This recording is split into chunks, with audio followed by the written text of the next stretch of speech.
त्यातच 17,600 मेट्रिक टनांहून अधिक एलपीजीचा गॅस घेऊन जाणारा अपोलो ओशन हा एलपीजी टँकर नवीन मंगळुरू बंदरात एनएमपीटी मध्ये पोहोचलेला आहे। गुजरातहून 17,600 मेट्रिक टन एलपीजी घेऊन जाणारा टँकर मंगळुरू बंदरामध्ये दाखल झालेला आहे। गेल्या काही दिवसांमध्ये जेव्हापासून हे संकट सुरू आहे तेव्हापासून अनेक जी जहाजं आहेत ती भारतात दाखल झालेली आहेत। शिवालिक जहाज कतारहून 46,000 मेट्रिक टन एलपीजी घेऊन दाखल झालेलं होतं। शेनलॉंग सौदी अरेबियातनं 1.35 लाख टन कच्चं तेल घेऊन दाखल झालेलं होतं। जग लाडकी हे जहाज 81,000 मेट्रिक टन कच्चं तेल घेऊन मुंद्रा बंदरात दाखल झालेलं होतं। ॲक्वा टायटन रशियामधनं 7.7 लाख बॅरल कच्चं तेल घेऊन दाखल झालं होतं। याशिवाय नंदा देवी आणि पिक्सिस पायोनियर ही जहाजं आलेली होती। पिक्सिस पायोनियर हे जहाज अमेरिकेतल्या टेक्सासमधनं 16,714 टन एलपीजी घेऊन दाखल झालं होतं। तर याच अनुषंगानं देशभरामध्ये राज्यातल्याही काही भागांमध्ये एक पॅनिक निर्माण झाला होता। एक थोडीशी लोकांमध्ये संभ्रमावस्था होती की आपल्याला एलपीजी मिळू शकेल का, गॅस मिळू शकेल का, किंवा तुटवडा जर निर्माण झाला तर मग पुढे काय। तर या अनुषंगानं केंद्र सरकार सातत्यानं, राज्य सरकार सातत्यानं याबद्दल सांगत होतं की कोणत्याही प्रकारची गॅस किंवा तेल टंचाई नाही आणि लोकांनी घाबरून जाऊ नये, कोणत्याही अफवांना बळी पडू नये, योग्य तो पुरवठा निश्चितपणे केला जाईल, मुबलक साठा आपल्याकडे आहे, सातत्यानं या संदर्भातलं आवाहन केलं जात होतं। आणि याच संदर्भात बोलण्यासाठी आपल्यासोबत सतीश ढगे सर देखील आहेत आणि लोकशाही मराठीचे कार्यकारी संपादक नरेंद्र कोठेकर देखील आहेत। दोघांचेही मी या चर्चेमध्ये स्वागत करतो। सुरुवातीला नरेंद्र सर, या सगळ्यामध्ये एकंदरीत आपण जर पाहिलं तर सातत्यानं लोकांमध्ये खूप पॅनिक होतं की आपल्याला गॅस मिळेल का, आपल्याला इंधन मिळेल का आपल्या वाहनांमध्ये टाकण्यासाठी। पण एकीकडे हे सगळं पॅनिक असताना आणि एकीकडे सोशल मीडियावर अफवा पसरत असताना केंद्र सरकार आपापल्या परीनं सगळे प्रयत्न करत होतं, कोणत्याही प्रकारचा पॅनिक पसरू नये, कोणतीही अफवा पसरू नये अनुषंगानं मुबलक साठा आहे, पुरवठा योग्य पद्धतीनं होतोय, सातत्यानं सांगितलं जात होतं। आणि हळूहळू एक एक जहाज दररोज अक्षरशः भारतातल्या वेगवेगळ्या ज्या बंदरं आहेत त्या ठिकाणी येत आहेत, एलपीजी घेऊन येत आहेत, क्रूड ऑइल घेऊन येत आहेत। त्यामुळं कुठल्याही प्रकारचं पॅनिक पसरू नये याची पुरेपूर खबरदारी घेतली जाते। सुरुवातीला त्याबद्दल नक्कीच ही परिस्थिती निर्माण झाल्यापासून भारत सरकारने सर्वप्रथम काय केलं असेल तर सर्वप्रथम एस्मा लागू केला की ज्यामुळे गॅस किंवा तेल साठा किंवा तेल याच्याची तुटवडा जो निर्माण होतोय त्याच्यावरती कुठलीही परिस्थिती पॅनिक होऊ नये। लोकांपर्यंत ज्या काय अफवेच्या बातम्या जात आहेत, ज्या पद्धतीने लोकांना सुरुवातीला वाटलं की गॅस मिळणार नाही म्हणून लोकांनी रांगाच्या रांगा लावल्या गॅस सिलेंडर भरून घ्यायला, आता गेल्या 2 दिवसांमध्ये अशी बातमी पसरली की इंधन मिळणार नाही, म्हणजे पेट्रोल डिझेल मिळणार नाही म्हणून लोकांनी पेट्रोल पंपाच्या बाहेर रांगा लावल्या। मुळात मधल्या काळामध्ये जेव्हा हे युद्ध सुरू झालं 28 फेब्रुवारीला, त्यानंतर ही परिस्थिती नक्कीच होती की आखातातून आपल्याकडे जे येणारं तेल किंवा गॅस जो होता, वायू जो होता, तो यायला अडथळा निर्माण झाला होता, कारण की सामुद्रधुनीतून यायला इराणने बंदी घातली होती। पण आपण मात्र भारताने केलेल्या शिष्टाईनंतर ही बंदी उठवण्यात आली। इराणने आजच त्यांच्या परराष्ट्र मंत्रालयाने जे ट्विट केलं की आम्ही भारताला परवानगी दिली, ट्विट जरी हे आजचं असलं तरी मुळात इराणने ही परवानगी आपल्याला काही दिवसांपूर्वीच दिली होती। इराणने स्वतःहून जाहीर केलं होतं की ज्या जहाजांवरती भारतीय झेंडा असेल, भारतीय ध्वज असेल, त्या जहाजांना आम्ही जायला देतोय, म्हणजे एक मैत्री राष्ट्राच्या जहाजांना आम्ही तिथून जाण्याची परवानगी देतोय। त्यामुळे गेल्या काही दिवसांमध्ये मगाशी तुम्ही सांगितल्याप्रमाणे ही जहाजं भारतीय बंदरात दाखल झाली। हे जे कच्चं तेल आहे किंवा वायू आहे हा बंदरात आल्यानंतर रिफायनरीला पाठवावा लागतो किंवा तेल साठ्यांकडे, वायू साठ्यांकडे पाठवावा लागतो, त्याच्यानंतर त्याचं वितरण होतं। त्यामुळे त्याच्यामध्ये 1-2 दिवस लागणं स्वाभाविक आहे। आपल्या परराष्ट्र मंत्रालयाने याआधीच आपल्याला जाहीर केलं होतं, देशवासियांना एक विश्वास दिला होता की आपल्याकडे किमान पुढील 50 दिवस पुरेल एवढा इंधन साठा, तेल साठा आणि वायू साठा आहे। गेल्या काही दिवसांमध्ये ही जहाजं जी आली गेल्या 4-5 दिवसांमध्ये, त्यामुळे आपला हा जो साठा आहे हा जवळपास 74 दिवसांपर्यंत गेलेला आहे। त्यामुळे कोणीही पॅनिक होऊ नये असं आवाहन वारंवार सरकारकडनं करण्यात आलं होतं। मुळात सरकारकडनं आवाहन केल्यानंतर विरोधकांनी मात्र सरकार याच्यावरती चर्चा करत नाही, सरकार याच्यावरती बोलत नाही, की सरकार काहीतरी माहिती लपवते असा एक सूर आळवला आणि त्यातूनही अफवांचं पीक आलं की सिलेंडर मिळणार नाही। हां, सिलेंडरचा तुटवडा म्हणजे गॅसचा तुटवडा झाला, त्याचं परिणाम असा झाला की जे व्यावसायिक सिलेंडर आहेत ते सरकारने बंद केले, त्यामुळे हॉटेल व्यवसायावरती थोडासा परिणाम झाला। पण लोकांना गॅस देणं, स्थानिक लोकांना गॅस देणं किंवा इतर गोष्टींसाठी इंधन पुरवणं याच्यामध्ये तुटवडा झालेला नाही. ती सिच्युएशन किंवा ती परिस्थिती हाताळण्यात सरकार तसं यशस्वी ठरलेलं आहे. एकूणच देशातली आजची जर परिस्थिती आपण बघितली तर आपल्याकडे मुबलक तेल साठा किंवा वायूसाठा आहे असा सरकार दावा करत आहे. त्यासाठी स्वतः पंतप्रधानांनी सगळ्या संबंधित विभागांची बैठक घेऊन संसदेच्या दोन्ही सभागृहांमध्ये हे निवेदन केले आणि परिस्थिती जरी नाजूक असली, परिस्थिती नक्कीच चिंताजनक आहे, पण त्या परिस्थितीचा परिणाम इतका झाला नाहीये की इकडच्या लोकांना म्हणजे आपल्या भारतीय नागरिकांना गॅस, तेल किंवा इंधन मिळणार नाही. आताच्या परिस्थितीमध्ये आपल्याकडे तेवढा साठा नक्कीच आहे. अजिंक्य, बिलकुल. आपण सतीश ढगे सरांकडे देखील जाऊया, त्यांची या संदर्भातली प्रतिक्रिया जाणून घेऊया. सतीश ढगे सर, या सगळ्या एकंदरीत ज्या काही युद्धजन्य परिस्थितीमध्ये भारतातल्या म्हणजे केंद्र सरकारनं ज्या पद्धतीनं ही सगळी परिस्थिती हाताळली आणि जे संकट येऊ शकलं असतं भारतावर गॅस आणि तेल टंचाईचं, ते संकट वेळीच त्यांनी रोखलं आणि आता मुबलक साठा आहे सगळ्या गॅसचा आणि तेलाचा, इंधनाच्या अनुषंगानं सुद्धा. पण कुठंतरी खूप पॅनिक पसरलेलं होतं. 2-3 दिवसापूर्वी आपण बघितलं राज्यात सुद्धा अनेक जिल्ह्यांमध्ये लोक पेट्रोल पंपवर लाईन लावून होते, गॅस एजन्सीजच्या बाहेर उभे होते रांगा लावून की आम्हाला गॅस मिळायला हवा, आम्हाला इंधन म्हणजे वाहनांमध्ये मिळायला हवं. पण खरं तर तशी परिस्थिती नव्हती सुद्धा. कोणत्याही प्रकारचा तुटवडा नव्हता. एस्मा लागू आहे त्यामुळे व्यावसायिक वापरासाठीचा जो गॅस आहे त्यावर तर बंदी घातली गेलीच होती, पण घरगुती वापरासाठीच्या कोणत्याही अनुषंगानं बंदी नव्हती. पण मग या एकंदरीत सगळ्या परिस्थितीमध्ये ज्या पद्धतीनं ही परिस्थिती हाताळली गेली प्रशासनाकडनं, केंद्र सरकारकडनं असेल, राज्य सरकारकडनं असेल, काय नेमकं या सगळ्याबद्दल वाटतं आपल्याला? आणि इराणची जी आजची भूमिका समोर आलेली आहे, जे अब्बास अराक्ची आहेत परराष्ट्र मंत्री, ज्यांनी एक्सवर पोस्ट केलेली आहे, भारत आणि इतर 4 देश आहेत ज्या देशांना कोणत्याही प्रकारची आडकाठी होणार नाहीये होर्मुझमध्ये, हे खूप मोठं स्ट्रॅटेजिक सक्सेस आहे भारतासाठी सुद्धा, ज्याची तयारी गेली कित्येक दिवस सुरू होती. नक्कीच अजिंक्य, या प्रश्नाची आता चर्चा, कारण तुमच्या प्रश्नामध्ये जे आहेत 2 अँगल आहेत, लोकल अँगल पण आणि ग्लोबल. तर आपण लोकल ती ग्लोबल अशी चर्चा करू.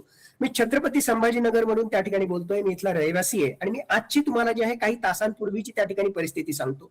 दुपारी भर उन्हामध्ये लोक जे आहेत काही तास त्या ठिकाणी पेट्रोल पंपवर पेट्रोल भरण्यासाठी त्या ठिकाणी गर्दी करतात. म्हणजे खरोखरच जर पाहिलं तर हे समजण्याच्या पलीकडे आहे की खरोखरच ही अँझायटी या पॅनिक मोड मध्ये येण्याची जी आहे दूर दूर पर्यंत काहीही गरज नाही, तरी सुद्धा लोक जे आहे त्या ठिकाणी रांगा लावून पेट्रोल भरण्यासाठी, डिझेल भरण्यासाठी त्या ठिकाणी तयार आहेत. खरोखरच जर ग्राउंड रियालिटी आपण कन्सिडर केली तर आपल्याला माहिती की एकूण साठा जर कन्सिडर केला तर सगळ्यात पहिला फटका हा LPG ला त्या ठिकाणी बसतोय, दुसरा फटका जो बसणार आहे तो LNG ला बसणार आहे आणि तिसरा फटका जो आहे तो पेट्रोल आणि डिझेलच्या किमतीवर त्या ठिकाणी येणार आहे. कमीत कमी 6 ते 7 आठवडे पुरेल एवढा रिझर्व्ह जो आहे भारत सरकारकडे नक्कीच आहे आणि त्याच्या सोबतीला आणखीन वेगवेगळ्या सोर्सेस पासून जे आहे आपण हा पेट्रोलियम पदार्थांचा साठा त्या ठिकाणी जमा करणार आहे. नक्कीच बिकट परिस्थिती होणार आहे. काही महिन्यानंतर जी आहे परिस्थिती बिकट होऊ शकते, पण आज घडीला नक्कीच घाबरून जाण्याचं काहीही त्या ठिकाणी कारण नाही. म्हणून आज तिथे जे आहे पेट्रोल पंपवर लाईन मध्ये उभा राहून पेट्रोल भरून घेणं आणि 3-4 दिवसाचा पेट्रोलचा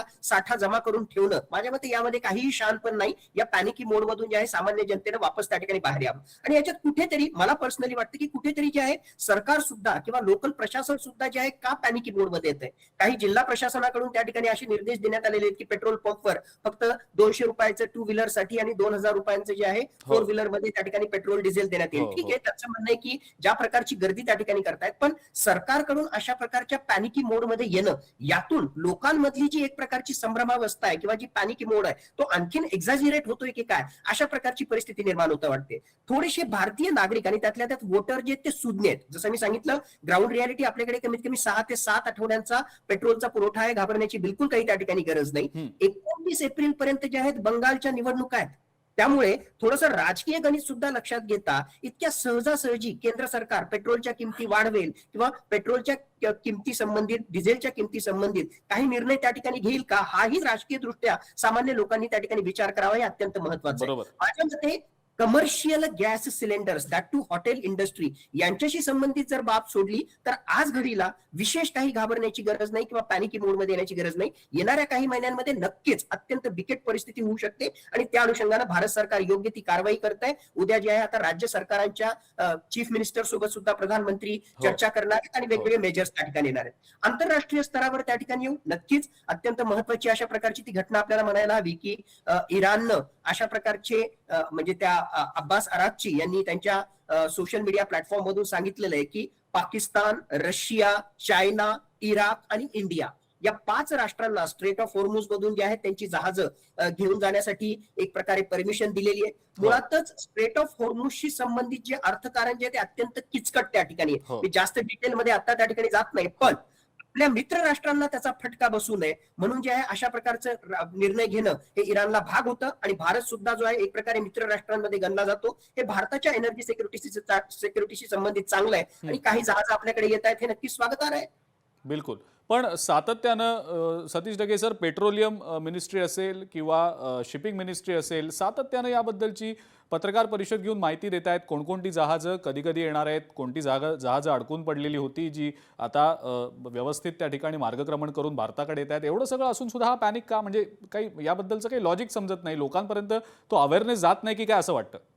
नक्कीच लोकांपर्यंत अवेअरनेसची कुठेतरी कमी आहे. त्याहून महत्वाचं माझ्या मते परवा राज्यसभेमध्ये प्रधानमंत्र्यांनी जे त्या ठिकाणी दिलं आणि बोलताना जे आहे माझ्या मते प्रधानमंत्र्यांचं काहीही चुकलं नाही. एक संदर्भ देताना ते म्हटले की कोविड-19 सारखी जी आहे परिस्थिती निर्माण होऊ शकते म्हणून आपल्याला दीर्घकालासाठी तयार राहावं लागेल. कोविड-19 सारखी परिस्थिती म्हणजे लगेच कोविड-19 इज इक्वल टू लॉकडाऊन असं मानण्याचं काहीही त्या ठिकाणी कारण नाही. आणि तशाच प्रकारच्या मानसिकतेमध्ये आले. त्यातल्या त्यात माझ्या मते काही सोशल मीडियामध्ये आणि व्हॉट्सअप युनिव्हर्सिटीमध्ये ज्या प्रकारचे मेसेजेस, ज्या प्रकारचे व्हिडिओ, ज्या प्रकारचे क्लिप्स गेले की लॉकडाऊन लॉकडाऊन लॉकडाऊन, माझ्या मते हा पूर्णतः चुकीचा प्रकार आहे. तशा प्रकारचं लॉकडाऊन किंवा तशा प्रकारच्या गोष्टी होणार नाहीत. यस, अर्थव्यवस्थेवर, तुमच्या आमच्या जीवनावर जे आहेत या आंतरराष्ट्रीय घटनांचे विपरीत परिणाम येणाऱ्या काळामध्ये त्या ठिकाणी होतील. पण त्या ठिकाणी भारत सरकार सुद्धा जे आहे फार योग्य रीतीने या प्रश्नाला त्या ठिकाणी हँडल करते. जे काही बेस्ट पॉसिबल आहे ते भारत सरकार त्या ठिकाणी करतंय आणि आपण सुद्धा जे आहे यातून बरंच काही शिकण्यासारखं आहे. जिथे कुठे आपल्याला काटकसर करता येईल ती काटकसर त्या ठिकाणी करावी आणि बाकीचे सुद्धा जे आहे एन्व्हायरमेंट फ्रेंडली मेजर्स घेऊन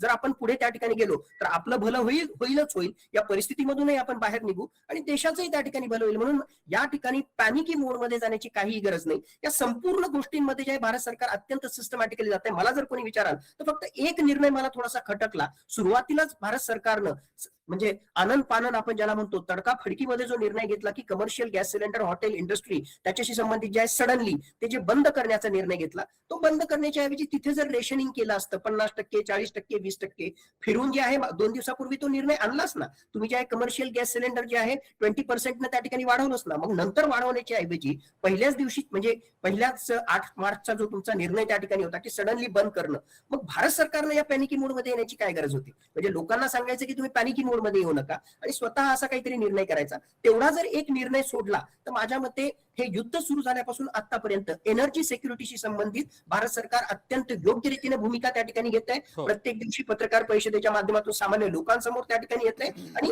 भविष्यामध्ये सुद्धा आय एम क्वाईट शुअर की भारत सरकार या सगळ्या एनर्जी सिक्युरिटीच्या इश्यूला चांगल्या प्रकारे हँडल करेल. बिलकुल, आपण या मुद्द्यावर देखील बोलूच या. पण नरेंद्र सर, एक महत्त्वाचा मुद्दा सोशल मीडियावर काही दिवसांपूर्वी मी स्क्रोल करत असताना जाणवलं. एक अमेरिकेचे निवृत्त लष्करी अधिकारी होते.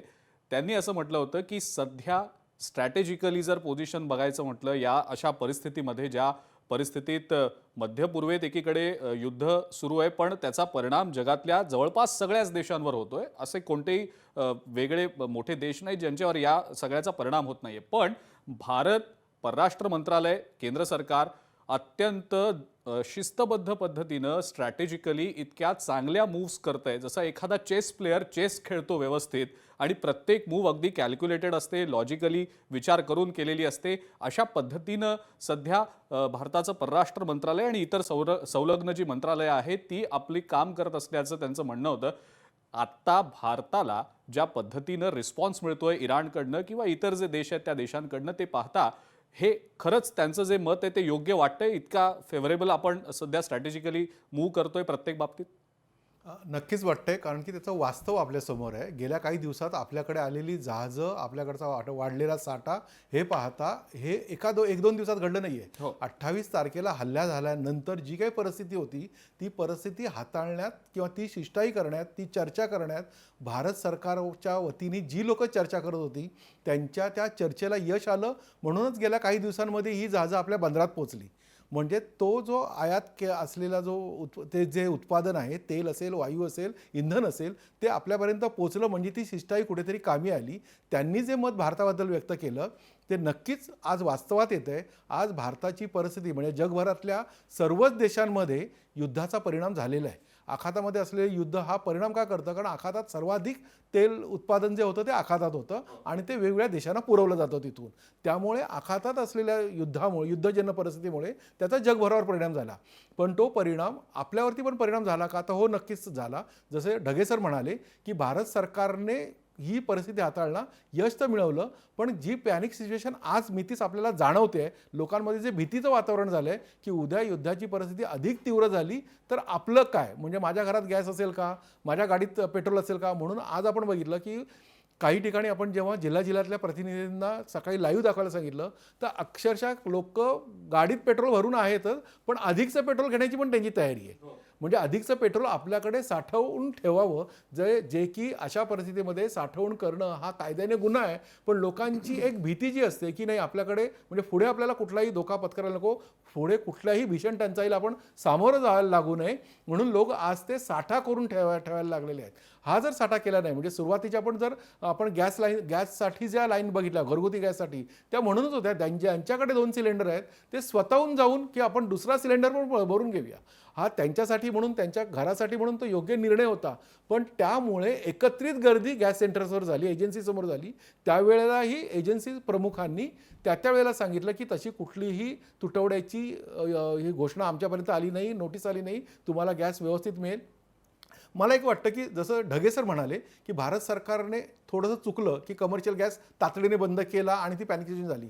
मला असं वाटतं की गेल्या काही दिवसांमध्ये भारत सरकारने किंवा राज्य सरकारने एक हेल्पलाईन द्यायला पाहिजे होती, जे आपण लोकशाहीच्या माध्यमातून आजही आवाहन करतोय की अशी एक हेल्पलाईन असायला पाहिजे ज्याच्यावरती लोकांनी कोणतीही विचारणा केली, जसं आपत्कालीनमध्ये कुठल्याही आपत्कालीन परिस्थितीमध्ये आपण एक हेल्पलाईन जाहीर करतो आणि त्या हेल्पलाईनवरती त्या तक्रारीचं किंवा त्या विवंचनेचं निराकरण होतं. भारत सरकारने किंवा राज्य सरकारने अशी हेल्पलाईन गेल्या काही दिवसामध्ये तातडीने द्यायला पाहिजे होती, ज्याच्यावरती लोकांच्या ज्या शंका आहेत त्या शंकांचं निरसन झालं असतं की आम्हाला माझा गॅस किती दिवसात मला मिळेल. म्हणजे मधल्या काही दिवसांमध्ये अशी बातमी आली की तुम्हाला 34 दिवस किंवा 45 दिवस गॅसच मिळणार नाही. मुळात नियमात ज्यांच्याकडे 2 सिलेंडर आहेत त्यांना 21 दिवसानंतरच गॅस मिळतो, कारण एक गॅस साधारण एका कुटुंबाला 21 ते 20 दिवस पुरतो, हे अप्रत्यक्ष लिखित आहे. मग ही जी सिच्युएशन आहे ती कुठेतरी विरोधकांनी पसरवली का, या अफवा जाणीवपूर्वक पसरवल्या जातात का? गेल्या काही दिवसांमध्ये आपण जेव्हा बघतोय ह्या 8 दिवसांमध्ये की गॅस नाही आहे, पेट्रोल संपणार आहे, पेट्रोल पंप बंद पडणार आहेत, गॅस मिळणारच नाही आहे, किंवा मुंबई पुण्यासारख्या शहरांमध्ये जिथे PNG म्हणजे पाईपद्वारे जो गॅस मिळतोय तो गॅसच बंद होणार आहे. साहजिकच कुठल्याही कुटुंबाला एक वाटणार, आपल्याकडचं जर इंधन म्हणजे गॅस जर बंद झाला तर आपण शिजवायचं कुठे? गावाकडची माणसं जी हॉटेल व्यावसायिक जी आहेत ती चुलीवरती आली. मुंबई शहरातला, पुणे शहरातला किंवा कुठल्याही शहरातला माणूस लगेच चुलीवरती जेवण शिजवू शकणार नाही, कारण तो अपार्टमेंटमध्ये राहतो. मग ती भीती त्याच्याकडे असणं स्वाभाविक आहे, मानवी मन आहे. भीतीमुळे त्यांनी तो गॅस लवकर आपल्याला मिळावा, आपल्याकडे अधिकचा साठा असावा, हे सगळं म्हटलं. पण राज्य सरकारने याच्यासाठी एक हेल्पलाईन जाहीर करणं गरजेचं होतं, ज्याचं की आव्हान आपण आत्ताही करतोय की सरकारने याच्यामध्ये पुन्हा एकदा जो पुढाकार साठा मिळवण्यात किंवा साठा अधिक वाढवण्यात दाखवला, तो तेव्हा त्याच्यापेक्षा अधिक पुढाकार त्यांनी ही पॅनिक सिच्युएशन हाताळण्यामध्ये केली. पण एक हेल्पलाईन जाहीर करावी ज्याच्यामध्ये सामान्यातल्या सामान्य लोकांच्या शंकाचं निरसन होईल. म्हणजे ढगे सर जसं म्हणतात तसं ही जी सिच्युएशन आहे, पुढे आपल्याला धोका आहे का, तर नक्कीच धोका आहे. पण त्या धोक्याला आज आपण कशी काटकसर करावी? काटकसर म्हणजे टंचाई नाही आहे. आज आपण जे वारेमाप वापरत असू ते जर कमी वापरलं तर कदाचित भविष्यात जी गोष्ट आपल्याला पुढचे 4 महिने पुरणार आहे ती आणखीन 6 महिने पुरू शकेल. आणि याच्यावरती जर म्हणजे युद्ध जर थांबलं तर सोन्याहून पिवळं, आपल्या सगळ्यांचं युद्ध थांबावं असं आपण सगळेच जण प्रार्थना करतोय. आपले परराष्ट्र मंत्री असतील, पंतप्रधान असतील, ते स्वतः याच्यामध्ये शिष्टाई करतायत. पण ते थांबलं तर चांगलंच आहे, पण ते जर नाही थांबलं, परिस्थिती जर नियंत्रणाबाहेर गेली, तर आपल्याकडे अत्यंत आवश्यक गोष्टींसाठी असणारा जो इंधन आहे, तेल आहे किंवा गॅस आहे, तो असायला हवा. म्हणून ती काटकसर जर केली असेल तर त्याच्यात पॅनिक होण्याची काही गरज नाही. बिलकुल. आपण आणि लोकशाही मराठीच्या माध्यमातून आवाहन देखील करूया, जे प्रेक्षक बघतायत सध्या फक्त मुंबई किंवा पुण्यासारख्या शहरांमधले नाही तर राज्यातल्या बहुतांश सगळ्या जिल्ह्यांमधले, त्यांनी कोणत्याही प्रकारे पॅनिक होऊ नका. जिल्हा प्रशासन सातत्यानं याबद्दल आवाहन करता आहे, जिल्हाधिकारी आवाहन करतायत जिल्हा पुरवठा अधिकारी देखील सातत्यानं सांगतायत की मुबलक साठा आहे, गॅस असेल किंवा इंधनाचा असेल, हा साठा मुबलक प्रमाणात आहे आणि कित्येक दिवस पुरणार आहे. ज्या वेळेला परिस्थिती येईल त्यावेळेला ती डिसिजन्स किंवा ते निर्णय घेतले जातील आणि सरकारी पातळीवर, प्रशासकीय पातळीवर सर्वसामान्य माणसाला कोणत्याही प्रकारची अडचण होणार नाही, त्रास होणार नाही, याची पुरेपूर खबरदारी राज्य सरकार पण घेईल आणि केंद्र सरकार पण घेईल आणि सातत्यानं त्याबद्दलची आश्वासनं सुद्धा दिली जात आहेत. आपण आशा करूया की या पुढच्या काळात कोणत्याही प्रकारची अडचण येणार नाही आणि जो विनासायास सध्या पुरवठा सुरू आहे आपल्याला गॅसचा आणि इंधनाचा, तो भविष्यात देखील असाच सुरू राहील. सतीश ढगे सर आणि नरेंद्र सर, खूप खूप धन्यवाद. आपण या चर्चेत सहभागी झालात त्याबद्दल आणि आपली मतं व्यक्त केलीत त्याबद्दल.